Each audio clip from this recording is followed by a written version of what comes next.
चलिए, तो चैप्टर का नाम क्या है? Force and laws of motion, है ना? Force and laws of motion, open करो। Force and laws of motion. तो हमने यहाँ पे चैप्टर का नाम कल पढ़ा था, व्हाट इज फोर्स। फोर्स क्या होता है? What is force? कौन बताएगा? प्रेशर और force both are different things dear. Pressure apply करना उसको हम फोर्स नहीं बोलते।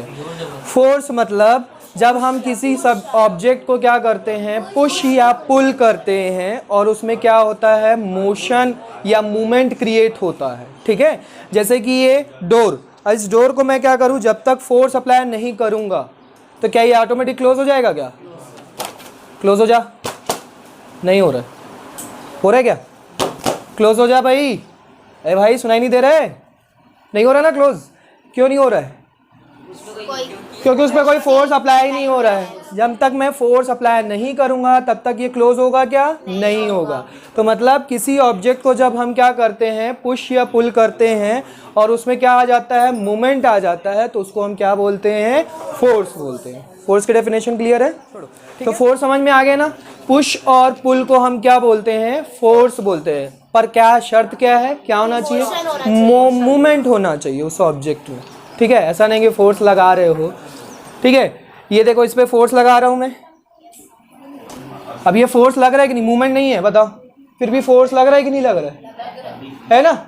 थोड़ा बहुत तो मूवमेंट उसमें क्या होगा, होगा कंप्रेशन होगा। हमको दिखाई नहीं दे रहा है क्योंकि बहुत सॉलिड ऑब्जेक्ट है, पर थोड़ा सा उसमें कंप्रेशन तो होगा ना। पर सॉलिड में कंप्रेशन पॉसिबल है क्या? केमिस्ट्री में पढ़े हो, सॉलिड जो है कैसा होता है? नॉन कंप्रेसिबल होता है, इसलिए हमको दिखाई नहीं दे रहा है। Is it clear? पर मूवमेंट उसमें हो रहा है। क्लियर है? तो फोर्स समझ में आ गया। अब मोशन आप फर्स्ट चैप्टर में पढ़ के आए हो। What is motion? क्या होता है मोशन? मूविंग ऑब्जेक्ट, कोई भी ऑब्जेक्ट अगर क्या कर रहा हो, मूव कर रहा है, तो उसको हम क्या बोलते हैं? मोशन में है। अगर बैठा हुआ है तो मोशन में है क्या? रेस्ट पे बोलेंगे। क्लियर है? क्लियर हो रहा है कि नहीं? अनकंफर्टेबल हो क्या? पीछे बैठ जाओ अगर अनकंफर्टेबल हो तो। ठीक है, क्लियर है ना? तो मोशन हमको क्लियर था पिछले चैप्टर में। फोर्स मैंने अभी क्लियर कर दिया। लॉज पढ़ना है हमको इसके बारे में। ठीक है, कि क्या क्या लॉ दिए गए। किन्होंने दिया था लॉ? न्यूटन जी ने। दोस्त है क्या तुम्हारे? तो न्यूटन बोल रहे हो भाई। न्यूटन अंकल बोलो, न्यूटन सर बोलो, न्यूटन जी बोलो, न्यूटन। तो न्यूटन्स लॉज ऑफ मोशन। ठीक है, Newton's laws of motion. Newton's laws जो मोशन है बेसिकली किन चीज पे डिटेल, मतलब वहां से किस चीज का आइडिया मिलता है हमको न्यूटन्स के लॉ से? न्यूटन जी के लॉ से हमको किस चीज का आइडिया मिलता है? पढ़ के आओ ना तुम लोग चैप्टर। किस चीज का आइडिया मिलता है? कोई भी ऑब्जेक्ट मोशन में आ सकता है। किस चीज का बोल रहा हूँ? किस फिजिकल क्वांटिटी का हमको आइडिया मिलता है न्यूटन्स लॉज से? किसका? मास का? कौन बताया आपको? तुक्का लगा? किस चीज का आइडिया होता है? इनर्शिया का। किस चीज का आइडिया होता है? इनर्शिया का आइडिया होता है। इनर्शिया मतलब मास का। वो सही बोल रहा था। ठीक है, इनर्शिया मतलब क्या होता है? मास ही होता है। इनर्शिया का फॉर्मूला होता है m/a²। ये होता है फॉर्मूला। ये आपको नहीं पढ़ना है फॉर्मूला, 11th क्लास में पढ़ना है। पर इनर्शिया जो है वो होता क्या है बेसिकली? क्या होता है, कौन बताएगा? What is inertia? स्टेट को चेंज करना। हाँ, स्टेट चेंज करता है। स्टेट को कैसे चेंज करेगा? सॉलिड से लिक्विड में? नहीं, तो रेस्ट से मोशन में या मोशन से रेस्ट। कैसे चेंज करेगा? एक्सटर्नल फोर्स लगा के। एक्सटर्नल फोर्स अप्लाई करके, है ना? तो इनर्शिया क्या है वही तो पूछ रहा हूँ। What is the definition of inertia? कोई भी चीज के ऊपर एक्सटर्नल फोर्स लगा के जब उसको स्टेट चेंज कर रहे हैं तब उसको। कोई भी ऑब्जेक्ट अगर रेस्ट पे है या फिर मोशन में है, रेस्ट पे जो ऑब्जेक्ट है वो तब तक रेस्ट पे होगा जब तक उस पर कोई एक्सटर्नल फोर्स लगा के मोशन में न लाया जाए। कोई भी ऑब्जेक्ट अगर मोशन में है वो तब तक मोशन में होगा जब तक उस पर कोई एक्सटर्नल फोर्स लगा के रेस्ट पे न लाया जाए। Is it clear? क्लियर है पक्का? तो इनर्शिया की डेफिनेशन क्या हुई कि कोई object, any object which is at rest, it will be rest until any external force ठीक है, उस पर जब तक हम कोई एक्सटर्नल फोर्स अप्लाई नहीं करते उसको मोशन में लाने के लिए। और अगर कोई ऑब्जेक्ट मोशन में है, कंटिन्यूअसली चला जा रहा है, बढ़िया बाइक चला रहे हो, तुम लोग लॉन्ग ड्राइव पे जाते हो, बाइक चलाते जाते हो, कहीं पे रोकना रहता है आपको, है ना, अचानक से कोई बच्चा आ गया या बिल्ली आ गई तो गाड़ी रोकते हो कि चला देते हो? चला देते। देखिए हनी भैया बोल रहे हैं चला देते हैं। बच्चा या बिल्ली आएगी तो बचाओगे नहीं? Very good. तो ये भाई सब चला देते हैं, ठीक है, ये ब्रेक अप्लाई नहीं करते हैं, मतलब इनकी गाड़ी कभी नहीं रुकेगी भाई, एक बार चालू हो गई तो चालू हो गई, तो इसके लिए इनर्शिया अप्लाई नहीं होता है, ठीक है। बाकी सब इंसानों के लिए, नॉर्मल इंसानों के लिए इनर्शिया अप्लाई होता है ना। कोई ऑब्जेक्ट अगर मोशन में है तो उसको हम क्या करेंगे, एक्सटर्नल फोर्स अप्लाई करके उसको क्या करेंगे, रोकेंगे, उसकी पोजीशन चेंज करेंगे, स्टेट चेंज करेंगे। पहले वो किस स्टेट में था, मोशन में था, हम उस पर क्या करेंगे, ब्रेक अप्लाई करेंगे, गाड़ी को ब्रेक अप्लाई करके उसको रोकेंगे, तो वो किस में चेंज हो जाएगा, रेस्ट पे आ जाएगा। जरूरी है रेस्ट पे आ जाएगा?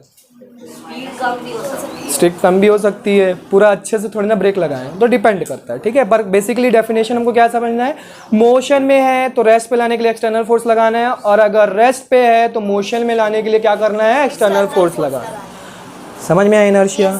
This is your first law of motion, जो मैं अभी इतनी देर से 4 बार रिपीट किया हूं, वही आपका फर्स्ट लॉ ऑफ मोशन है, ठीक है, Newton's first law of motion. कोई ऑब्जेक्ट अगर रेस्ट पे है तो वो रेस्ट पे ही रहेगा जब तक उस पर एक्सटर्नल फोर्स ना लगाया जाए, हाँ जी, दोनों चीज़ें। और कोई अगर ऑब्जेक्ट मोशन में है तो जब तक वो रेस्ट पे नहीं आएगा, जब तक वो उस पर हम क्या ना लगाएं, एक्सटर्नल फोर्स ना लगाएं, तब तक वो रेस्ट पे नहीं आएगा। तो ये पूरा फिनोमिना जो है उसको क्या बोलते हैं हम, first law of motion. First law of motion को हम लॉ ऑफ इनर्शिया भी बोलते हैं।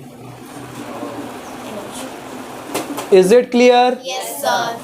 लॉ ऑफ इनर्शिया पूछेंगे तब भी बनेगा, सेम लिखना है हमको। अब इनर्शिया कितने टाइप के होते हैं, कौन बताएगा, कौन कौन से? Very good. Inertia of rest क्या होता है, नोट करते जाइए, इंपॉर्टेंट पॉइंट्स हैं, ये सब डिटेल में आपको बुक में मिल जाएगा, ठीक है। जो नोट किए वो अच्छी बात है। 1 मिनट बेटा, मैं आपको सुन नहीं रहा हूँ, 1 मिनट रुक जाओ। और थर्ड क्या है, इनर्शिया ऑफ डायरेक्शन। बताइए, what is inertia of rest?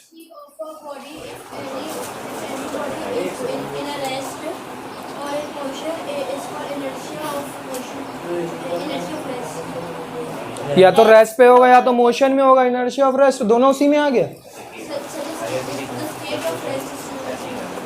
The state of rest is called inertia of rest. जो रेस्ट पे रहता है वो इनर्शिया ऑफ रेस्ट कहलाता है, ठीक है। जो मोशन में होता है वो इनर्शिया ऑफ मोशन कहलाएगा। और जो इनर्शिया ऑफ डायरेक्शन, मतलब डायरेक्शन चेंज करने की बात है। इनर्शिया बेसिकली है क्या, nothing else, it is just like a force, ठीक है। Inertia is just like a force, not a force. Exactly force नहीं बोलेंगे, क्लियर है। Is just like a force.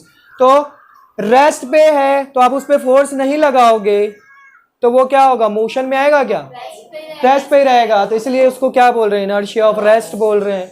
कोई चीज़ अगर मोशन में है तो मोशन में ही रहेगा जब तक उस पर फोर्स अप्लाई ना करे, क्लियर है। और कोई चीज़ अगर हमको डायरेक्शन चेंज करना है उसको, तो डायरेक्शन चेंज करने के लिए आपको फोर्स अप्लाई करना पड़ता है। कि ऐसे बढ़िया गाड़ी में जा रहे हो, भैया इधर चलो, डिंग डिंग डिंग, भैया इधर चलो, डिंग डिंग डिंग, गाड़ी अपने आप मुड़ती है क्या? नहीं, हमको क्या करना पड़ता है, ऐसे गाड़ी आप हैंडल को घुमाना पड़ता है। हनी भैया ऐसे चलाते हैं, सामने कौन आ रहा हमको नहीं दिक्कत है, ठीक है। तभी उस दिन आंटी को ठोक दिया था ये, तो यहाँ पे आंटी को ठोक दिया था, बच गए बस। आंटी सही अच्छे घर की निकली, तो निकली होती ऐसे ऐसे घर की तो पता चलता, ठीक है। तो inertia of rest, inertia of motion, inertia of direction. अब इनको और डिटेल में समझते हैं इसके एग्जाम्पल के थ्रू। आपसे क्वेश्चंस पूछे जाएंगे। अगर एक बात बताओ, जब आप ड्राइवर हो, ठीक है, मतलब आप एक्टिवा चला रहे हो और पीछे आपके कोई पर्सन बैठा हुआ है, आप सडनली एक्सीलेटर करते हो, पीछे और बैठा वाला आदमी आपके साथ सामने गिरता है कि पीछे गिरता है? What is the reason? Sir क्योंकि जो इंसान है वो एक्सीलेटर बढ़ाने की बात कर रहा हूँ। नहीं, जो आदमी है वो रेस्ट पे ही था, मतलब रेस्ट पे ही है, और अचानक से हम मतलब गाड़ी को मोशन में ला रहे हैं तो उसको टाइम लग रहा है motion क्यों में। टाइम लग रहा है? यही तो रीजन क्योंकि वो डायरेक्टली गाड़ी से no, that is not exact attach answer. नहीं है गाड़ी से। एग्जैक्ट आंसर नहीं है। पूरी बॉडी नहीं है वो।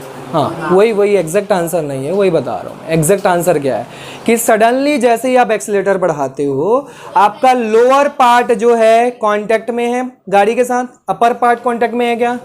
ऐसे सो के थोड़ी ना जाते हो एक्टिवा में, हैं? कैसे बैठते हैं हम? ऐसे ही बैठते हैं नॉर्मली। तो हमारा लोअर पार्ट क्या होता है? उसमें अटैच रहता है, कांटेक्ट में रहता है, अटैच नहीं कांटेक्ट में रहता है। किसके साथ? गाड़ी के साथ। तो हमारा लोअर पार्ट जो है गाड़ी के साथ क्या हो जाता है? गाड़ी आपने मोशन में लाई, लोअर पार्ट भी मोशन में आ गया, पर अपर पार्ट इतना जल्दी मोशन में नहीं आ पाता है, इसलिए अपर पार्ट हमारा पीछे गिरता है। समझ में आया? ड्यू टू क्लियर है?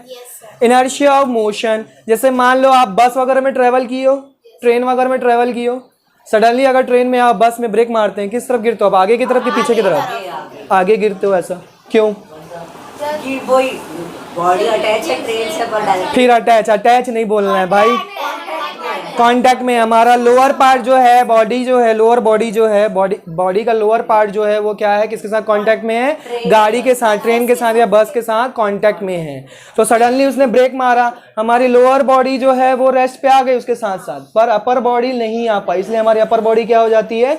मोशन में ही रहने के कारण आगे गिर जाती है। इसलिए एक्सीडेंट जब भी होता है हम कहाँ पे गिरते हैं? सामने गिरते हैं। इसलिए क्या बोला जाता है? सीट बेल्ट पहन के रखो। बाइक में चल रहे हो तो हेलमेट पहन के बैठो, क्योंकि अगर गिरोगे तो यह सीधा यहाँ पे लगेगा। समझ में आ रहा है हेलमेट पहनने क्यों बोला जाता है? फिजिक्स अप्लाई होता है वहाँ पे। हाँ, वेरी गुड। ये एग्जांपल्स नहीं, ये सब क्वेश्चंस हैं, आपको एग्जाम में पूछे जाएंगे कि भैया हम जो है गाड़ी में पीछे बैठने वाला आदमी सडनली एक्सीलेटर बनाने से पीछे क्यों गिरता है, सडनली ब्रेक दबाने से आगे क्यों गिरता है। ये सब क्वेश्चंस हैं, आपकी बुक में देख लेना, क्वेश्चंस पूछे जाते हैं। ठीक है? और एक क्वेश्चन याद आया था अभी यार, भूल गया। हाँ ग्लास के ऊपर हाँ, एक एक्सपेरिमेंट आप किए होगे। कॉइन जो है ग्लास के ऊपर रखते हो, एक कार्डबोर्ड रखते हो, ठीक है, और कार्डबोर्ड के ऊपर अगर कॉइन रखते हो तो क्या होता है? जैसे ही आप कार्डबोर्ड को सडनली खींचते हो, कॉइन कहाँ गिरता है? ग्लास में, पानी के अंदर। या वीडियोस और यूट्यूब में वीडियोस वगैरह देखे होगे, उसमें एग रखते हैं, एग का एक्सपेरिमेंट करते हैं। एग सीधा कहाँ गिरता है? पानी के अंदर, ग्लास के अंदर। क्यों? ग्रेविटी आ पाता। ग्रेविटी कहाँ? तो वो नीचे ही गिरेगा ना भाई, ग्रेविटी कहाँ से आ गई यहाँ पे? सेम वही इनर्शिया ऑफ रेस्ट के कारण, क्योंकि उसका लोअर पार्ट जो है मोशन में आ गया, पर उसका अपर पार्ट जो है मोशन में नहीं आ पाता है, इसलिए वो नीचे गिर जाता है। क्लियर है? उसको मोशन में आने में थोड़ा सा टाइम लगेगा ना। Is it clear? एक क्वेश्चन था यार, याद नहीं आ रहा मेरे को, एक मिनट। वैसे इनर्शिया ऑफ डायरेक्शन का एग्जाम्पल बताइए।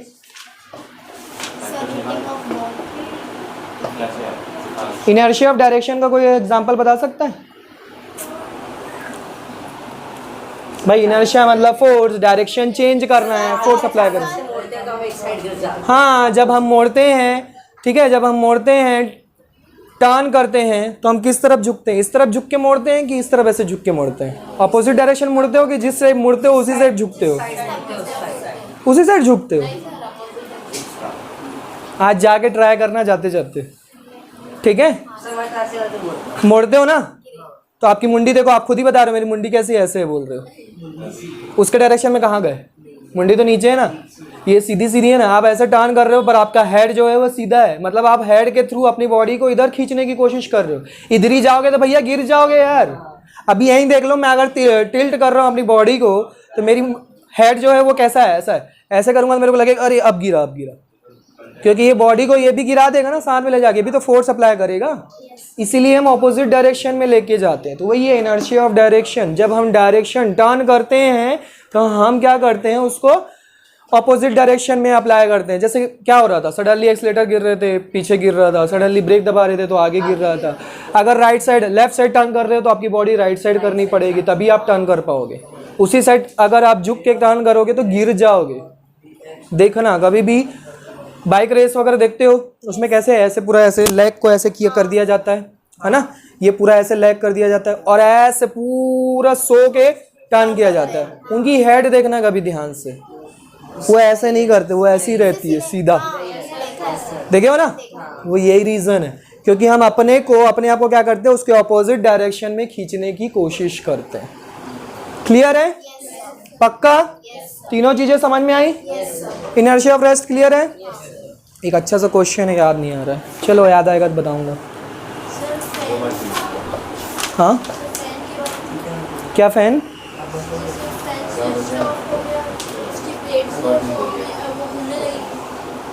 उतनी जल्दी क्यों नहीं है कुछ? पंखा बंद कर दिए, शरीर में 2 मिनट घूमते रहती है ना। कौन सी प्लेट?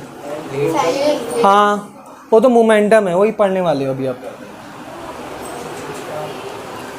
अब नेक्स्ट है आपका टॉपिक मोमेंटम। मोमेंटम का सिंबल होता है स्मॉल p और इसका फॉर्मूला होता है m into V, where m is mass and v is velocity. ठीक है, v इज वेलोसिटी। वेलोसिटी आप चैप्टर 1 में पढ़ के आ चुके हो क्या होता है। ठीक है, मास की यूनिट क्या होती है? kg, और वेलोसिटी की यूनिट क्या होती है? Metre per second. ठीक है, m for metre, s for second, m for mass मत बोल देना। ठीक है, ये मीटर पर सेकेंड है, ये यूनिट की बात हो रही है। तो p की यूनिट बताइए क्या बनेगी? kg metre per second. ये कौन सी यूनिट हुई? SI unit. CGS बनाना है तो ग्राम सेंटीमीटर पर सेकेंड, ये आपकी CGS यूनिट हो गई। ये दोनों यूनिट आपको पता होना चाहिए। क्लियर है? SI का फुल फॉर्म होता है international system of unit, CGS का फुल फॉर्म होता है सेंटीमीटर ग्राम सेकेंड। तो इसलिए kg को हमने ग्राम में कन्वर्ट कर दिया, मीटर को सेंटीमीटर लिख दिए, सेकंड तो सेकंड ही रहेगा। तो CGS यूनिट क्या हो गई? Gram centimetre per second, kg metre per second. ये कहानी यहाँ तक समझ में आई? Note this point, unit formula note कर लीजिए फटाफट। अब ये मोमेंटम होता क्या है वो समझिए ध्यान से।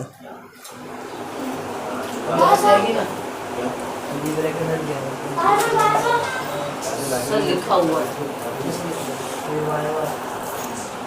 ठीक है ना, लिखा हुआ है, अच्छी बात है।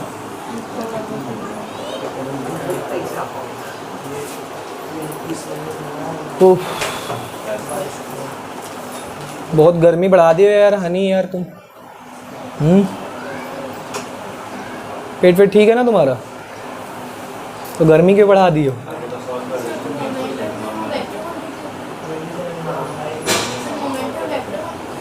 वेलोसिटी आ रही है। हाँ ये भी लिख लीजिए, momentum is a vector quantity. Vector quantity किसको बोलते हैं? डायरेक्शन मैग्नीट्यूड दोनों। एक ऐसी क्वांटिटी फिजिक्स में जिसमें डायरेक्शन और मैग्नीट्यूड दोनों होता है। ठीक है, समझ में आ रहा बेटा? तुम दोनों भाई बहन हो आते हो। ये भी यस सर ऐसे बोलती है, वो भी ऐसे बोलता है। चलो, तो मोमेंटम होता क्या है? मोमेंटम जो है ये भी एक just like a force. Like a force मतलब वो फोर्स नहीं हुआ, ठीक है, जस्ट लाइक अ फोर्स, उसके जैसा होता है। अब मोमेंटम समझिए क्या होता है। मोमेंटम, क्रिकेट खेलते हो सब लोग? कभी ना कभी कोई ना कोई क्रिकेट खेले ही होगा। क्रिकेट में क्या क्या चीजें होती हैं? बैटिंग होती है, बॉलिंग होती है और फील्डिंग होती है। ये 3 मेन होते हैं। तो फील्डिंग में हम क्या करते हैं? फील्डिंग में जब हमने क्या किया, मैंने ये लगाया ऐसे सिक्सर, पर वो सिक्सर जा नहीं पाया, है ना। आर्यन जब लगाएगा तो उसका सिक्सर जा नहीं पाएगा, क्योंकि बाउंड्री तो बहुत बड़ी है उसके सामने, है ना। तो क्या हो जाएगा, वो कैच होने की संभावनाएं बढ़ जाएंगी उसको, है ना। तो वो कैच कौन लेगा? फील्डर। फील्डिंग जब हम करते हैं और कैच लेते हैं तो कैसे पकड़ते हैं? ऐसे डायरेक्ट ऐसे खड़े हो जाते हैं, आ बॉल कैच, ऐसे पकड़ते हैं क्या? उसके डायरेक्शन में जाते हैं, आजा आजा आजा, और हाथ को जितना पीछे हो सके उतना पीछे लेके जाते हैं। क्यों? फोर्स नहीं, उसका मोमेंटम कम हो। क्या कम हो? मोमेंटम कम हो। अगर एकदम सडनली ऐसे पकड़ोगे तो आपके रिस्ट पे क्या हो सकता है? हर्ट हो सकता है, जर्क लग सकता है, बहुत ज्यादा चोट आ सकती है, क्योंकि वो आप लोग जो है वो बॉल से टेनिस बॉल से खेलते हैं उसी में लग जाता है। अभी उन लोग तो कौन सी बॉल से खेलते हैं? सीजन बॉल से, है ना। ड्यूस बॉल, सीजन बॉल खेलते हैं, इंटरनेशनल लेदर बॉल खेलते हैं। सर वो लेदर बॉल भी कुछ जो रेड कलर की है। चलो छोड़ो रहने दो छोड़ो। तो जो भी बॉल रहती है बहुत हार्ड रहती है, जो इंटरनेशनल क्रिकेट खेलते हैं ना, उसको अगर आप डायरेक्टली पकड़ोगे, टेनिस बॉल से ही खेलोगे ना तो उसी में लग जाता है, प्लास्टिक बॉल से ही लग जाता है ना। तो सोचो वो कितने हार्ड बॉल से खेलते हैं। और ऐसे आजा भाई पकड़ लेता हूँ, पकड़ोगे तो तुरंत क्या हो जाएगा? जर्क लग जाएगा। तो इसलिए हम क्या करते हैं, स्लोली इसके डायरेक्शन में हम हाथ को पीछे, जितना पीछे ले जाओगे उतना आपको चोट कम लगेगी, ड्यू टू द मोमेंटम पीछे करने से क्या हो रहा है, वो टाइम ले रहा है, हाथ में आने तक टाइम ले रहा है, तो उसकी वेलोसिटी क्या होगी? कम होगी, क्योंकि मोमेंटम जो है किस पे डिपेंड करेगा? डायरेक्टली वेलोसिटी पे। किस पे डिपेंड करेगा? वेलोसिटी पे, क्योंकि मास तो कम नहीं होगा ना। ऐसा तो नहीं है कि बॉल यहाँ 10 kg का था, यहाँ पे आके 5 kg हो गया, यहाँ पे आके 2 kg हो गया, ऐसा होगा क्या? नहीं ना। तो मास तो कांस्टेंट रहेगा। मास कांस्टेंट मतलब पी किस पे डिपेंड करेगा? डायरेक्टली वेलोसिटी पे, डायरेक्टली प्रोपोर्शनल है। ये कम तो ये भी कम, है ना। वेलोसिटी कम होगी तो मोमेंटम भी क्या होगा? कम हो जाएगा, दोनों चीजें कम होंगी। तो इसीलिए हम क्या करते हैं, हाथ को ऐसे पीछे लेके जाते हैं ताकि वो टाइम ले हमारे हाथ तक आने तक, और उसकी मोमेंटम क्या हो जाए? कम हो जाए। उसका मोमेंटम कम हो जाएगा तो हमको जर्क कम लगेगा। इसलिए मैंने बोला था just like a force. Clear है? मोमेंटम क्लियर है? अब यहां पे आता है आपका second law of motion. Second law of motion, ठीक है। सेकेंड लॉ ऑफ मोशन का स्टेटमेंट क्या है? फर्स्ट लॉ में हमने क्या पढ़ा था कि किसी भी ऑब्जेक्ट को रेस्ट से मोशन में लाने के लिए क्या करना पड़ता है? फोर्स अप्लाई करना पड़ता है। किसी भी ऑब्जेक्ट को मोशन से रेस्ट में लाने के लिए क्या करना पड़ता है? फोर्स अप्लाई करना पड़ता है। बी एक्टिव डियर, इन्वॉल्व होइए क्लास में, ठीक है। तो किसी भी बॉडी को रेस्ट से मोशन में लाने के लिए एक फोर्स अप्लाई करना पड़ता है, या मोशन से रेस्ट में लाने के लिए एक क्या करना पड़ता है? फोर्स अप्लाई करना पड़ता है। यही पढ़े थे फर्स्ट लॉ में। वो जो फोर्स की बात हो रही थी फर्स्ट लॉ में, वही फोर्स यहां पे आएगा, एक्सटर्नल फोर्स। ये डायरेक्टली प्रोपोर्शनल होता है rate of change in momentum के। किसके डायरेक्टली प्रोपोर्शनल होगा?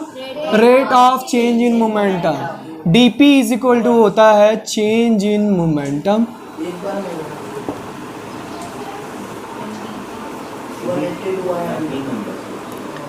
dt इज इक्वल टू क्या होता है? Change in time. अच्छा, फोर्स की यूनिट वगैरह बताने की जरूरत है क्या? बता चुका हूँ क्या? क्या होती है फोर्स की यूनिट? पढ़े हो ना 8th क्लास में। वैसे अभी पढ़ेंगे तो बताऊंगा भाई, तुम लोग तो घबरा गए। तो dt मतलब चेंज इन टाइम और dp मतलब चेंज इन मोमेंटम। बताइए चेंज इन मोमेंटम का फॉर्मूला क्या होगा?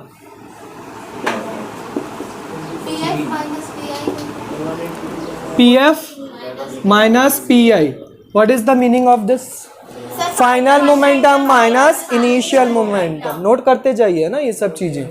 Change in momentum is equal to क्या होता है? Final momentum minus initial momentum. Clear है?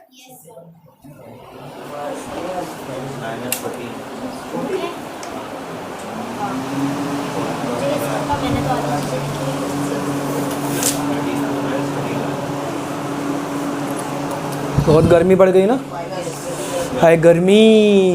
गाना गाने मत लग जाना तुम लोग, कॉपीराइट आ जाएगा फिर। हाँ,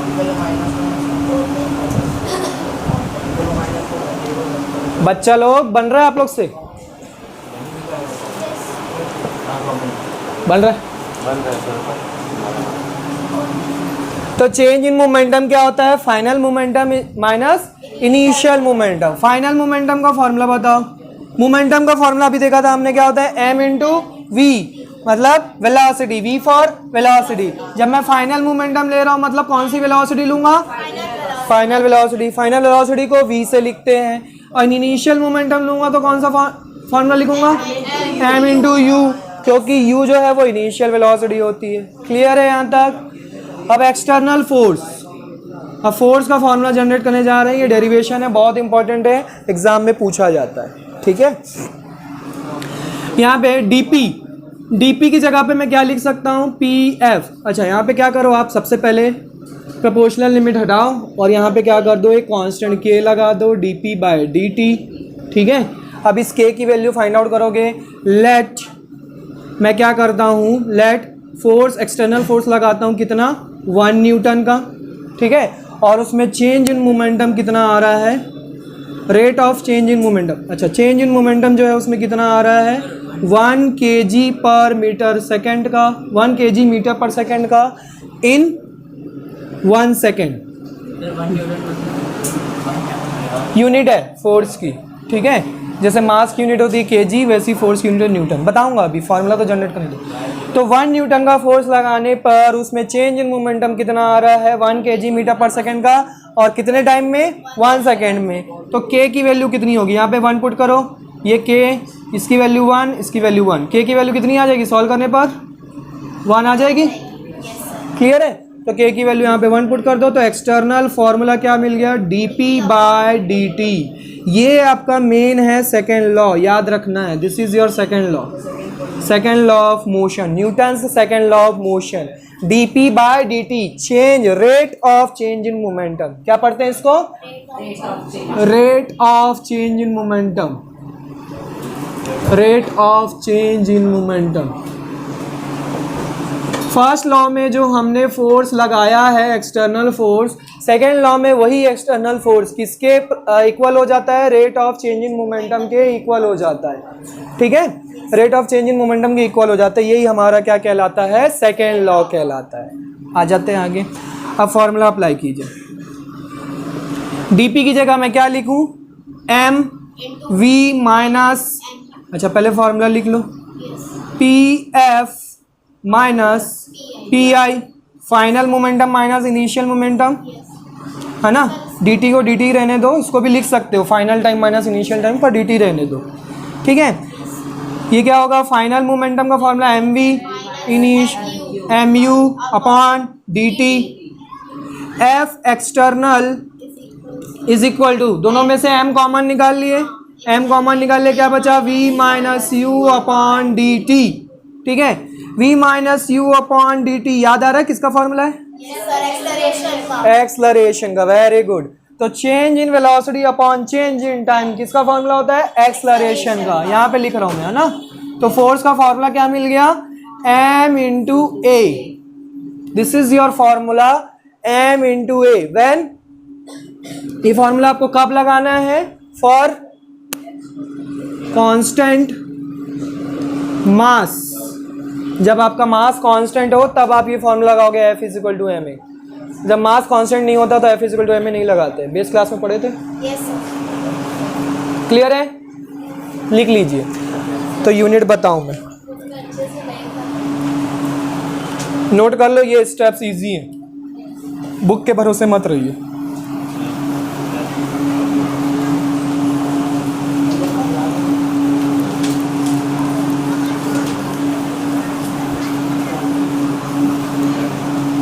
ये डेरिवेशन है, बहुत ही इंपॉर्टेंट है, एग्जाम में आपसे पूछा जाता है, सेम टू सेम आपको ऐसे ही करना है, फुल मार्क्स मिल जाएगा आपको। ठीक है, यहाँ पे ए लिख देने से पहले लिखोगे ना, यहाँ पे लिखता हूँ मैं फाइनल स्टेप। इसके बाद हमारा फाइनल स्टेप क्या है, external force is equal to M into A लिखोगे, because acceleration is equal to V minus U upon D T. ठीक है, change in velocity upon change in time. अब यूनिट बनाना है हमको, एक्सटर्नल फोर्स का क्या करना है, यूनिट बनाना है। हो गया, ऐसे भरी भरी क्लास कितनी अच्छी लग रही है, 2 लोग आते हो, 3 लोग आते हो, हनी के बिना तो मेरे को बहुत बोर लगता है, मज़ा नहीं आता मेरे को पढ़ाने में, सीरियसली। तुम्हारे ऐसे हेल्दी चिक्स देख के थोड़ा सा क्या होता है, मोटिवेशन आता है।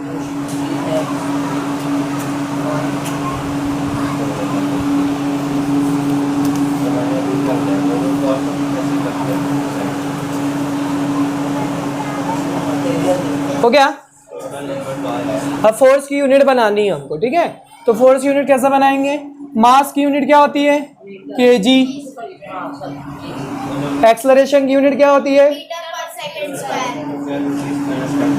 कोई तो भेजो इसको रांची पागल खाने। मास की यूनिट मीटर। वाह वाह वाह वाह, गलती से निकल गया। गलती से शादी भी कर लेना, ठीक है? और बाद में बोलना गलती हो गई, तो बाद में कुछ नहीं होने वाला है। तो यूनिट जो है KG metre per second square. कैसे आया? मास की यूनिट केजी और एक्सेलरेशन की unit metre per second square. Which unit is this? SI unit. ये कौन सी यूनिट है? SI unit. अगर इसकी सीजीएस बनाना है तो कैसे करेंगे? केजी की जगह क्या लिखेंगे? ग्राम। मीटर की जगह क्या लिखूंगा? सेंटीमीटर। और सेकंड की जगह सेकंड। ये आपकी कौन सी यूनिट हो गई? सीजीएस यूनिट हो गई, ठीक है? अच्छा, ये जो एसआई यूनिट है ना, इसको बोला जाता है न्यूटन। ओवरऑल इसको क्या बोला जाता है? न्यूटन, जिसको कैपिटल एन से डिनोट किया जाता है, क्योंकि न्यूटन अंकल जी ने डिस्कवर किया था, उन्हीं के नाम पे दे दिया गया, ठीक है? और जो सीजीएस यूनिट होती है इसको बोला जाता है डायन। डायन नहीं है ना, डायन मत बोल देना भाई, डाइन। डायन नहीं है ये, क्या है? डाइन, ठीक है? DYNE, इसका कोई सिंबल नहीं है, DYNE लिखना है आपको।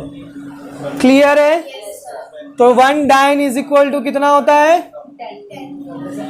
1 ग्राम सेंटीमीटर पर सेकेंड स्क्वायर। और 1 न्यूटन इज इक्वल टू कितना होता है? 1 KG metre per second square. ये आपको पता होना चाहिए। अब आपसे पूछा जाता है इसमें कि 1 Newton is equal to how much dyne. ये आपसे क्वेश्चन पूछा जाता है। 1 मार्क 2 मार्क का क्वेश्चन आपसे पूछा जाता है एग्जाम में। इसको कैसे सॉल्व करें? कितना होता है, कोई बता सकता है? किसी को याद नहीं है? याद करने की जरूरत भी नहीं है, ठीक है? याद हो जाता है तो अच्छी बात है, पर आप फाइंड आउट कर सकते हो। रट्टू तोता ना बने तो ज़्यादा अच्छा है। न्यूटन, न्यूटन मतलब KG metre per second square. इस 1 न्यूटन की जगह मैं ये लिख सकता हूँ, ये देखो अभी लिखा हूँ मैं, 1 न्यूटन इज इक्वल टू कितना? 1 KG metre per second square. तो उसकी जगह ये लिख दिए। अब कन्वर्ट करते जाओ। 1 KG is equal to how much gram? 1000 gram. तो यहाँ पे लिख दूँ 1000 gram. 1 metre is equal to how much centimetre? 100 centimetre. तो 100 सेंटीमीटर इंटू लिखेंगे बीच में। नीचे सेकेंड, तो सेकेंड को चेंज करने की जरूरत ही नहीं है। देखिए ग्राम सेंटीमीटर पर सेकेंड स्क्वायर, यही है डाइन। मिल गया। अब इसको लिख दो, ये 1 2 3 और ये 2 और एक ऐड कर दो, कितना क्या हो जाएगा? ग्राम सेंटीमीटर पर। इसको क्या लिख सकते हैं? 10 to the power 1 2 3 4 5 gram centimetre per second square, which is also called 10 to the power 5 dyne. So you have to learn this. 1 Newton is equal to how much dyne? 10 to the power 5 dyne. डायन नहीं, dine, ठीक है? डायन मत बोल देना भाई। Clear है ना? हाँ, डायन ही बोल देना, क्या दिक्कत है? पर स्पेलिंग याद रखना। डायन के चक्कर में स्पेलिंग गलत लिख के आ जाओगे तो रॉन्ग हो जाएगा।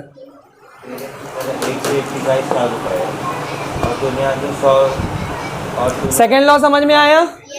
फर्स्ट लॉ जो फोर्स हम अप्लाई कर रहे थे उसको रोकने के लिए या मोशन में लाने के लिए, उसी फोर्स की बात की है हम कि वो rate of change in momentum के क्या होता है? वो इक्वल होता है, ठीक है?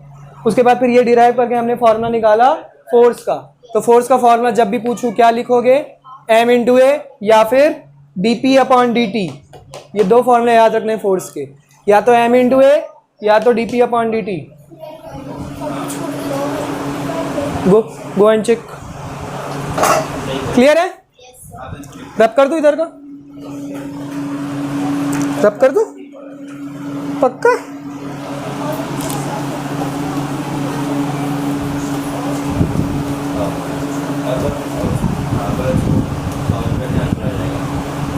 थर्ड लॉ तो सबको याद होगा। नहीं याद है तो अभी एक्सपेरिमेंट कर लेते हैं। अभी मैं हनी को थप्पड़ लगाऊंगा, एक्शन होगा और रिएक्शन उल्टा मेरे ऊपर करेगा, गुस्सा दिखाएगा, सर मेरे को थप्पड़ मार दिए, ऐसे कैसे थप्पड़ लगा दिए मेरे को। घर जाके मम्मी को बताएगा। यहाँ पे मेरे को उल्टा तो मार नहीं सकता ना बेचारा, पर यही अगर सिद्धांशु उसको थप्पड़ लगा दे तो तुरंत उठेगा, ये भी लगा देगा। तो every action has equal and opposite reaction. Third law clear है? तो ये 3 लॉज याद रखने हैं। अब क्वेश्चन जो कि बच्चे हमेशा गलती करते हैं, इतने सालों से पढ़ा रहा हूं मैं, हर बच्चे बताने के बावजूद भी गलती करते हैं, ठीक है। Tell me first equation of motion. u plus 80. Tell me second law of motion. Sir, force is equals to dp upon force is equal to dp upon dt। Very good. यही मिस्टेक होती है, equation of motion और laws of motion दोनों को mix कर देते हैं बच्चे। Sir, हमारे क्लास वाले आपसे सेकंड लॉज ऑफ मोशन पूछेंगे ना, सेकंड लॉ ऑफ मोशन, आप सेकंड इक्वेशन ऑफ मोशन बता दोगे, ठीक है। तो फटाक से यहाँ पे समराइज कर लेते हैं हम लोग इक्वेशंस ऑफ मोशन।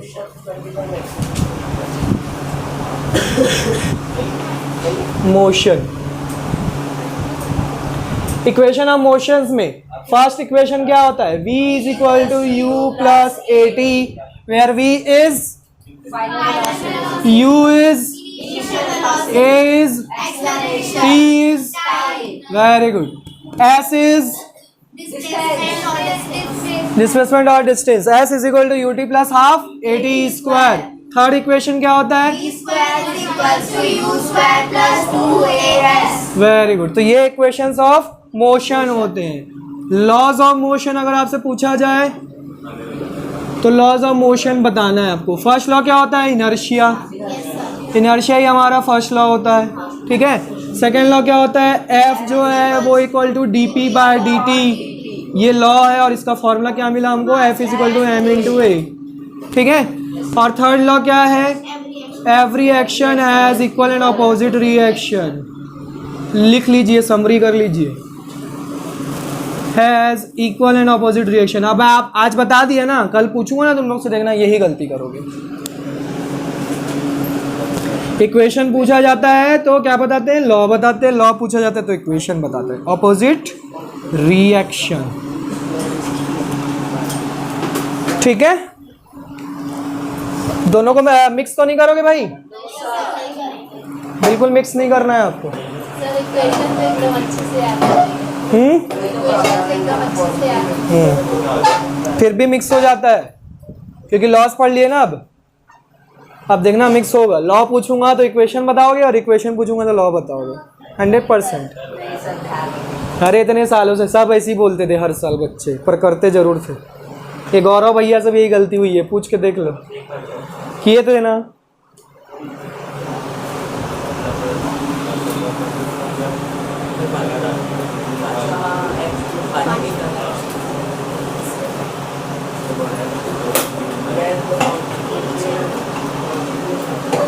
थोड़ा इधर हो जाओ आप।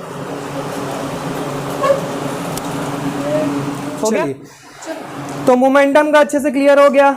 बहुत सारे क्वेश्चंस आपको मोमेंटम के मिलेंगे। न्यूटन सेकंड लॉ बता दिया आपको। Write down a question and solve for me. What force would be needed? Right down the question. What force would be needed to produce an acceleration of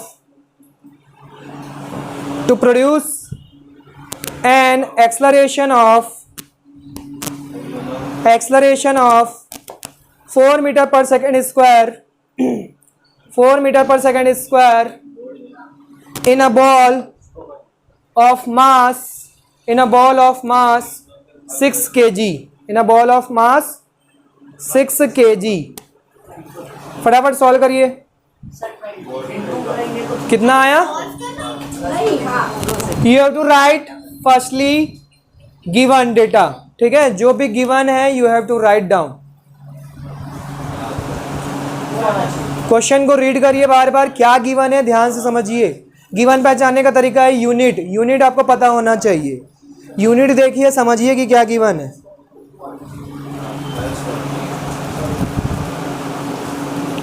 given लिखने से आपका 80 to 90% question solve हो जाता है।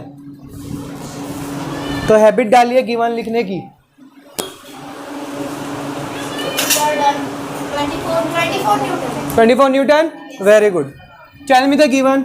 Sir It's equals to 6 kg and x. Mass is equal to how much 6 kg। कैसे पता mass given है? Unit से, वहां पे 6 kg बोला है। kg किसकी यूनिट होती है? मास की। मास के किसको रिप्रेजेंट करते हैं? m से, तो m is equal to 6 kg लिख दिए। और क्या गिवन है? एक्सलरेशन। कैसे पता है एक्सलरेशन है? मीटर पर सेकंड स्क्वायर बोला है। मीटर पर सेकंड स्क्वायर किसकी यूनिट होती है? एक्सलरेशन की। तो एक्सलरेशन की यूनिट लिख दी है। आपको लेने आ गए क्या?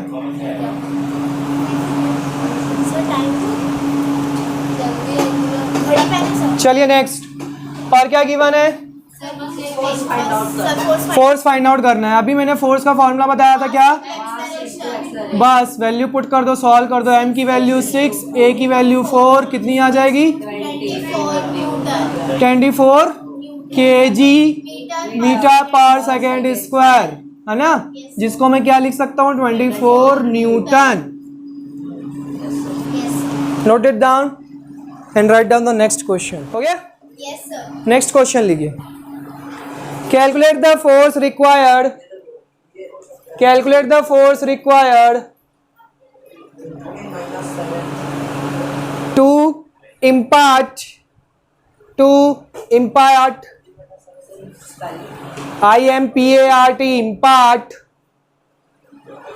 to a car TO2 to a car a velocity of 30 meter per second, a velocity of 30 meter per second in 10 seconds, 30 meter per second in 10 seconds, starting from rest, in 10 seconds starting from rest. The mass of the car is 1500 kg. The mass of the car is 1500 kg. चलिए try कीजिए, take your time. Answer आया 4500 newton. चलिए very good, correct answer. Given, tell me the given. Sir, mass is equals to 1500 kg. Car की mass given है कितना? 1500 kg. 1500 kg। और क्या given है? Initial velocity. Initial velocity. कैसे पता initial velocity? From rest at from rest जब भी बोले आपसे, जब भी क्वेश्चन में बोले फ्रॉम रेस्ट, मतलब इनिशियल वेलोसिटी उसकी कितनी? 0। और final velocity. फाइनल वेलोसिटी कितनी दी हुई है? 30 metre per second. Find out क्या करना है? टाइम कितना? 10 seconds. 10 सेकेंड। फाइंड आउट क्या करना है? फोर्स। फोर्स का फॉर्मूला क्या होता है? m into a. अब एक्सलरेशन तो यहाँ पे दिया नहीं है, एक्सलरेशन यहाँ पे दिया है क्या? नहीं दिया है, तो एक्सलरेशन फाइंड आउट करना पड़ेगा। ये सब गिवन वैल्यू से हम एक्सलरेशन फाइंड आउट करेंगे। कौन सा इक्वेशन लगाएंगे? First equation, v is equal to u plus a t. First equation में कौन सा? f is equal to, sir force का भी वो है ना। हाँ तो करो ना भाई, ये तो रट्टू तोता वाला हो गया ना, रटते बैठे रहोगी क्या? तो वही तो रट ली ना, दिमाग लगाओ ना। रटना क्यों? एक्सलरेशन फाइंड आउट करना है। फर्स्ट इक्वेशन ऑफ मोशन लगाइए, u v t गिवन है, a की वैल्यू फाइंड आउट करना है। कौन सा इक्वेशन लगाएंगे? रटना नहीं है आपको, ऐसे सॉल्व करना है। v की वैल्यू 30, u की वैल्यू 0, एक्सलरेशन की वैल्यू फाइंड आउट करना है, t की वैल्यू 10। ठीक है, अब 0 जो है वो हट जाएगा, है ना? इज इक्वल टू क्या बचेगा? 10 इंटू ए। 10 को ट्रांसपोज करो तो इधर आके क्या होगा? डिवाइड हो जाएगा, 0 0 कट गया, कितना आंसर आ गया?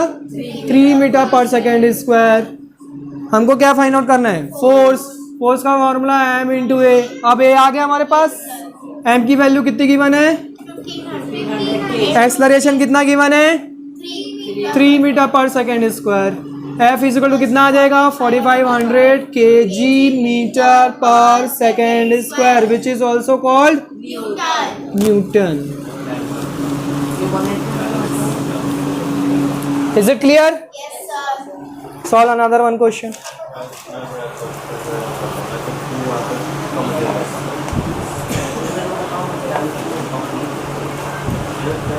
The speed time graph of a car is,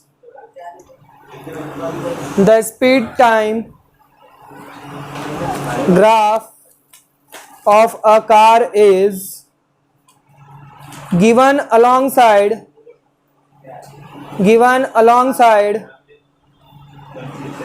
the car weighs 1000 kg. The car weighs 1000 kg. First लिखिए, the car weighs 1000 kg. First लिखिए, what is the distance traveled by the car?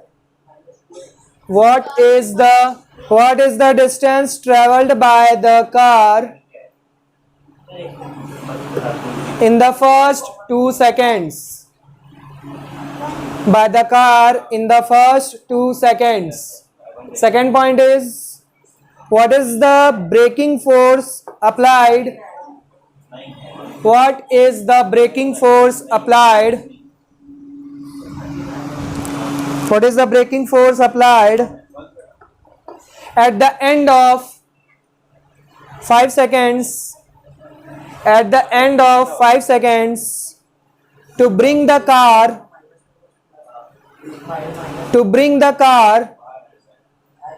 to a stop,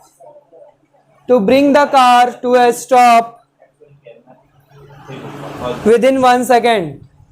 Within 1 second. Graph is given. चलिए, तो question क्या है हमारा कि आपको graph दिया हुआ है ना, क्या कैसा ग्राफ दिया हुआ है? स्पीड वर्सेस टाइम ग्राफ दिया हुआ है. ठीक है, स्पीड वर्सेस टाइम ग्राफ को हम वीटी ग्राफ भी बोलते हैं. क्लियर है? अब वीटी ग्राफ बोलते हैं. अब आपको पता है वीटी ग्राफ में अगर हम स्लोप ड्रॉ करते हैं तो क्या शो करता है? वो यूनिफॉर्म एक्सेलरेशन. और ये वाली लाइन यूनिफॉर्म वेलोसिटी. और ये वाली line uniform retardation. Very good. आपसे क्या क्या पूछे? गिवन क्या है? गिवन बताइए. m is equal to 1000 kg. और कुछ नहीं दिया है. फर्स्ट क्वेश्चन में क्या बोला है? क्या फाइंड आउट करना है? डिस्टेंस फाइंड आउट करना है. कहाँ से कहाँ तक के लिए? 2 सेकेंड्स के लिए. मतलब t is equal to 2 second. 2 second मतलब ये देखिए, ग्राफ में देखिए, यहाँ से स्टार्ट करेंगे, यहाँ से नहीं. ठीक है, 0 से स्टार्ट करेंगे. 0 से लेके 2, ये 2 सेकेंड्स कहलाएगा. इस 2 सेकेंड में उसने कितना डिस्टेंस ट्रेवल किया. वीटी ग्राफ में डिस्टेंस फाइंड आउट करना है. मतलब कैसे फाइंड आउट करते हैं? Area under VT curve. Distance is equal to formula क्या होता है? Area under VT curve. बेटा जहाँ पे नहीं समझ में आ रहा है कृपया करके पूछें. ठीक है, ऐसे बैठ के और घर जाके बोलोगे कि नहीं समझ में आया तो घर वाले क्या करेंगे? वो थोड़ी ना समझाएंगे. ठीक है, जो भी नहीं समझ में आ रहा है ये सब चीज़ आप नोट करते जाइए. फर्स्ट चैप्टर नहीं पढ़े हैं तो आपको नहीं पता होगा ये सब, तो ये सब चीज़ आपके लिए नया है. नोट करते जाइए, ये फॉर्मूला होता है. वीटी ग्राफ या एसटी ग्राफ, दोनों को हम इसको वीटी ग्राफ भी बोल सकते हैं और एसटी ग्राफ भी बोल सकते हैं. एसटी मतलब स्पीड टाइम ग्राफ, वीटी मतलब वेलोसिटी टाइम ग्राफ. दोनों सेम होता है. तो जब भी हम वीटी या एसटी में हमको डिस्टेंस या डिस्प्लेसमेंट फाइंड आउट करना रहता है तो हम क्या करते हैं? एरिया निकालते हैं. तो कितने सेकंड के लिए बोला है वो? 2 सेकंड के लिए. 2 सेकंड में शेप कैसा दिख रहा है? ट्रायंगल दिख रहा है. तो ट्रायंगल के एरिया का फॉर्मूला ये तो पता है, बचपन से पढ़ते आ रहे हैं. हाफ इंटू बेस कितना है? 2. हाइट कितनी है? 15. 2 और 2 कैंसल आउट. डी की वैल्यू कितनी आ गई? 15 मीटर. आंसर. सेकंड क्या पूछा सेकंड पार्ट में? What? Braking force applied at the end of 5 seconds. End of 5 second. 5 second के एंड होने तक. At the end of 5 second.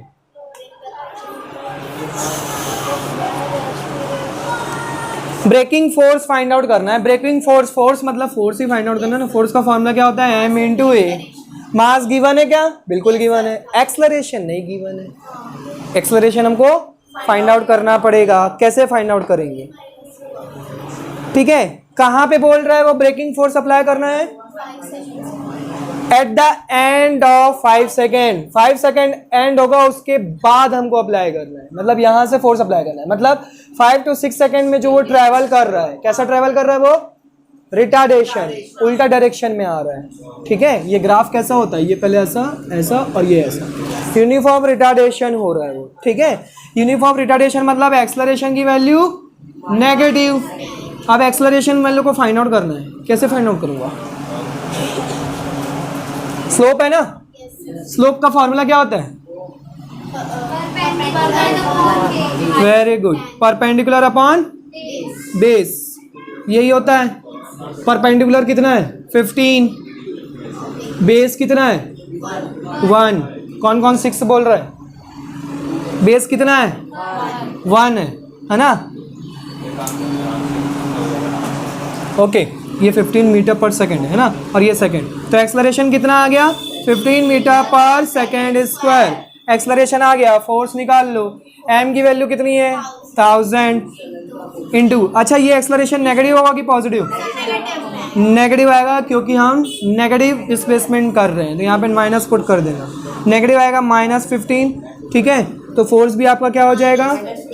1000 kg metre per second square, which is also called Newton. This is your answer. Clear है? क्योंकि acceleration negative हो सकता है तो force भी नेगेटिव हो सकता है। इसको बाद में नोट करना है, पहले आप क्वेश्चन लिखिए, स्पेस छोड़ दीजिए। Write down one another question, 2 more questions, okay? 2 questions एक साथ नोट करिए। A truck starts from rest. A truck starts from rest and rolls down a hill.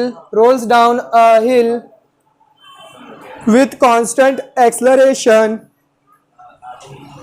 With constant acceleration, it travels a distance of. It travels a distance of 400 meter. Travels a distance of 400 meter in 20 second. बहुत पीछे हो बेटा।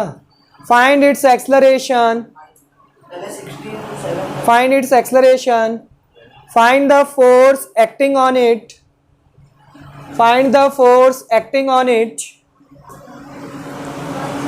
Acting on it if its mass is 7 metric tons. If its mass is 7 metric tons. Another one question. A force of 5 newtons, 7 metric tons. Next question is a force of 5 newton. A force of 5 newton gives a mass m1, an acceleration of 8 meter per second square. Give a mass m1 and a mass m2, an acceleration of, फिर से लिखिए, an acceleration of 24 metre per second square. इसको metre पढ़ते हैं, इसको पर पढ़ते हैं, ठीक है। Metre per second square, 24 metre per second square. What acceleration would it give? What acceleration would it give if both the masses,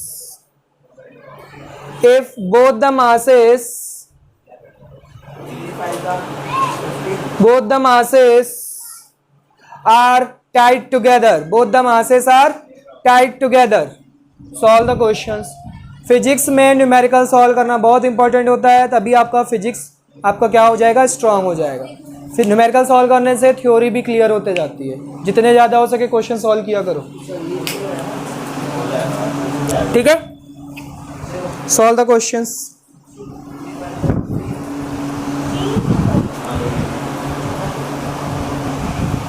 हो गया प्ले? चलिए फर्स्ट क्वेश्चन गिवन क्या है? फ्रॉम रेस्ट बोला है, फिर से फ्रॉम रेस्ट मतलब इनिशियल वेलोसिटी कितनी हो जाती है? 0। ये सब चीज इंपॉर्टेंट पॉइंट्स है, आपको नोट करना है, ठीक है। फ्रॉम रेस्ट जब भी बोलेगा तो इनिशियल वेलोसिटी 0, और क्या गिवन है? डिस्टेंस टाइम गिवन है कितना? 20 seconds 20 सेकेंड। एंड डिस्टेंस भी गिवन है 400 मीटर 400 मीटर। क्या फाइंड आउट करना है? एक्सलरेशन फाइंड आउट करना है और फोर्स भी फाइंड आउट करना सो वेट भी गिवन है। वेट कितना है? 7,000 वेट नहीं, मास है ना। 7 मेट्रिक टन्स बोला है ना, 7 मेट्रिक टन्स। एक मेट्रिक टन्स में कितने केजी होते हैं? 1000 केजी होते हैं, है ना। 1 मेट्रिक टन में 1000 केजी होते हैं, तो 7 मेट्रिक टन में कितने केजी हो जाएंगे? 7000 केजी। Is it clear? थोड़ी सी जल्दीबाजी में अगर स्पेलिंग मिस्टेक हो जाए तो माफ कर देना भाई, है ना। तुम लोग को नहीं बोल रहा हूँ, वीडियो वालों को बोल रहा हूँ। चलो, और कुछ गिवन है? चलो, क्या फाइंड आउट करना है? एक्सलरेशन पहले फाइंड आउट करते हैं। क्या क्या गिवन है? U T S. डिस्टेंस को हम एस भी लिख सकते हैं, है ना। एस गिवन है और ए फाइंड आउट करना है, मतलब वी मिसिंग है। कौन सा इक्वेशन लगाएंगे? नहीं सर, मैंने तो सेकंड सेकेंड लगाएंगे, सही बोल रही है वो। थर्ड थोड़ी ना लगाएंगे, थर्ड में वी आ जाता है।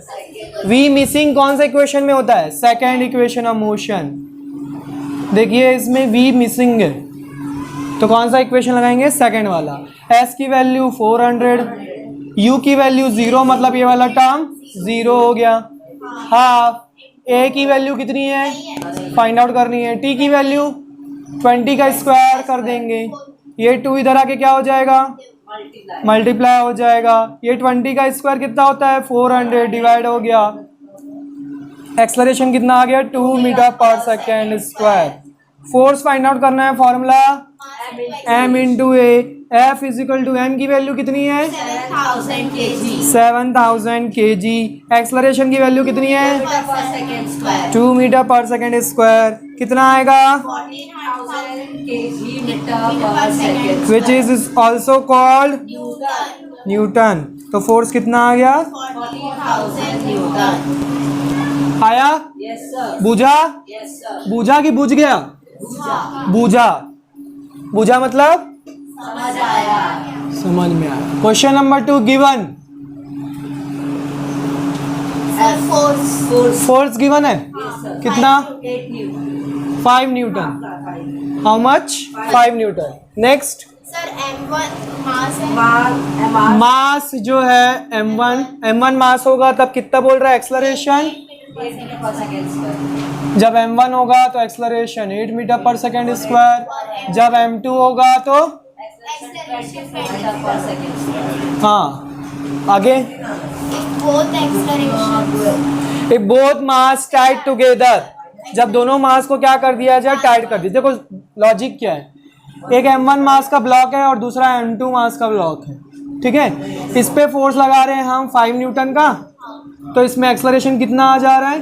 8 मीटर पर सेकेंड स्क्वायर आ जा रहा है, मतलब 8 मीटर पर सेकेंड स्क्वायर के स्पीड से ये जा रहा है। ये m2 जो है वो कितने एक्सलरेशन से जा रहा है? इसमें भी सेम फोर्स लगा रहे हैं, है ना। क्या सेम फोर्स लगा रहे हैं? बोला है बिल्कुल लगा रहे हैं यार। सर लेकिन बोला है क्वेश्चन पढ़िए ना अच्छे से, क्या बोला है।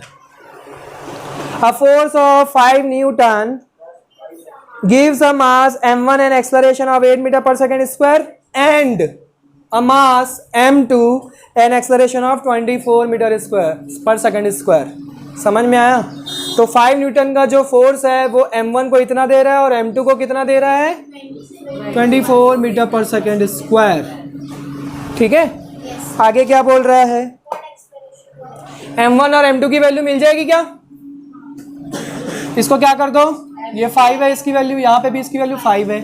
फोर्स और एक्सलरेशन दिया है, m1 की वैल्यू निकल जाएगी। फोर्स का formula m1 into a1। f की वैल्यू 5, m1 की वैल्यू फाइंड आउट करनी है, a1 की वैल्यू कितनी है? 8। तो m1 इज इक्वल टू कितना आ गया? 5/8। Next f is equal to m2 into a2। f की वैल्यू 5, m2 की वैल्यू फाइंड आउट करनी है, a2 की वैल्यू 24, तो m2 इज इक्वल टू कितना आ जाएगा 5/24, ये भी kg में, ये भी kg में। एक्सेलरेशन मिल गया, सॉरी मास मिल गया। अब बोल रहा है कि इन दोनों मासेस को मेरे को क्या करना है, टाइट करना है, टाइट टुगेदर। तो दोनों का मास किसके इक्वल हो जाएगा, m1 प्लस m2 के इक्वल हो जाएगा। m1 की वैल्यू बताइए 5/8, m2 की वैल्यू बताइए 5/24, दोनों का एलसीएम 24, इधर कितना आएगा 15, इधर कितना आएगा 5, कितना आएगा 20/24। 4 के टेबल में 4 5 एंड 4 6 तो 5/6 आ गया। टोटल मास कितना आ गया 5/6। अब टोटल मास हमको मिल गया 5/6 kg। आपको क्या बोल रहा है, फोर्स बताइए, एक्सलरेशन बोल रहा है, मतलब फोर्स अगेन कितना है 5 न्यूटन। ठीक है, आप एक्सलरेशन बताना है, तो acceleration F is equal to m into A, इसकी वैल्यू 5, m की वैल्यू 5/6 इंटू ए।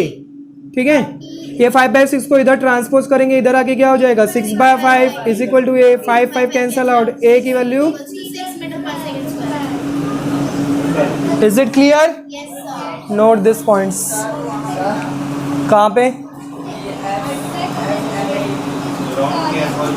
m की जगह पे 5/6 आया टोटल मास, उसको पुट किए, और f की वैल्यू पता है 5, पुट किए, इसको ट्रांसपोज करेंगे, ये इधर आके डिवाइड होगा ना, डिवाइड होगा मतलब रेसिप्रोकल हो जाएगा नंबर। 5/6 से तो इधर आके क्या हो जाएगा 6/5, 5 कट गया, बचा कौन 6 is your answer. 6 metre per second square is your answer.